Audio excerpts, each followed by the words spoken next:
we look at the shoulder line, we wouldn't want them to lie any more out that way. We're going to keep them safe from the shoulder joint, and then we're going to ask him to bring the legs back into the carriage, getting a hamstring stretch on the way in, and then he's going to press into the heel, stretching back.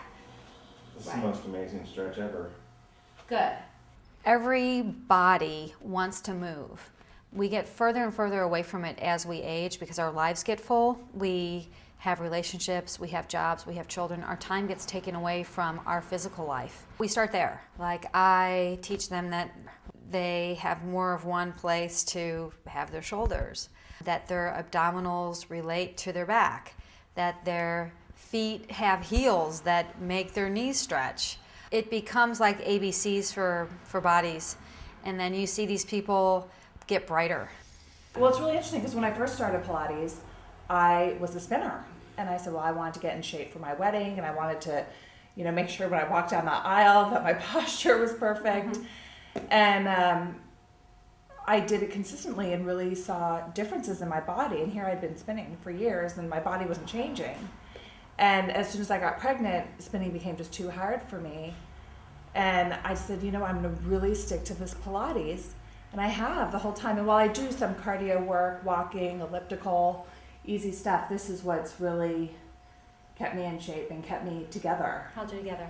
Yeah. Oh, yeah. And it's not hard. Pilates originally came from Joseph Pilates. He attached springs to a bed and started moving people's limbs and torsos around while they were being rehabbed from injury during World War I. Since then, it's progressed into 7 pieces of equipment, including the Pilates Reformer, and that's the primary piece of equipment that I like to train people on. There's tons of creativity, and you can serve almost any type of person. People who like hardcore exercises, they only want to exercise because they want to feel a very high heart rate, a lot of sweat, a ton of muscular fatigue. Enjoy usually learning the nuance that can occur while you're making movement, and then everything doesn't have to be at a 10. There's lots of information that's valuable, somewhere around 5 and 6, where you're still going to get amazing gains, but it's not so much about the foot on the gas pedal the whole time. And as far as longevity of their athletic career, I'd say that you could add 10 years if you were doing activities that kind of counterbalance that super hardcore working out. If you lift weights like you do power squats, like in the old days, which I obviously don't do anymore, right, was you always wore a lifting belt. And so okay, the one thing that you taught me was core strength is where it all is initiated from. So my stomach is actually my lifting belt when I do anything. Right. So I now, literally, if I'm picking up anything, I engage my core first mentally, and now it comes subconsciously because I do it so often, and strengthen my body from the core out. And now, since I've been doing Pilates, I've done the Los Angeles Triathlon twice, the Chicago Triathlon once, and play active sports during the week, be it basketball or tennis. I'm now 46. As a young athlete, as a runner, bridging into being a ballet dancer, becoming a professional ballet dancer, becoming a teacher, I've had the continuity of always being in the world, being with bodies every day, all day. I've been teaching mostly dance or exercise and then Pilates for 30 years. I've been teaching Pilates for the last 17 years, and I would guess that it's 30,000 hours of using this equipment and teaching people how to use their bodies better. If you have the knowledge and the basis of a lot of different modalities, there's nothing that you can't do with this machine. I've just been teaching a few years, and it's amazing.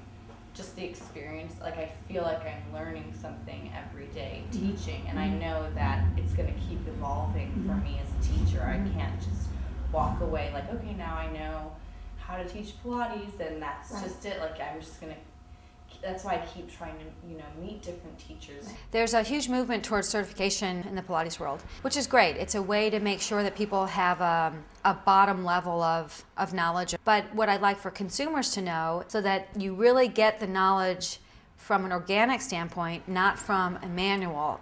Time spent teaching, that's hours sitting with people, is the only way that you get to see if what you think you know can be taught to someone else. Through all these years of discipline that I've kind of had to sweat through and go through, the payoff for me has been that I have the gift of knowledge.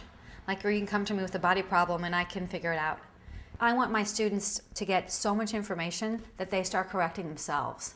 Because my forte is I can give you a million ways to fix this problem. I want to find the one that's going to stick in your brain so that when you're doing your life or your exercise or picking up your children or doing your grocery shopping, you remember what I said. And that's really the gift of having someone who it's their life's work.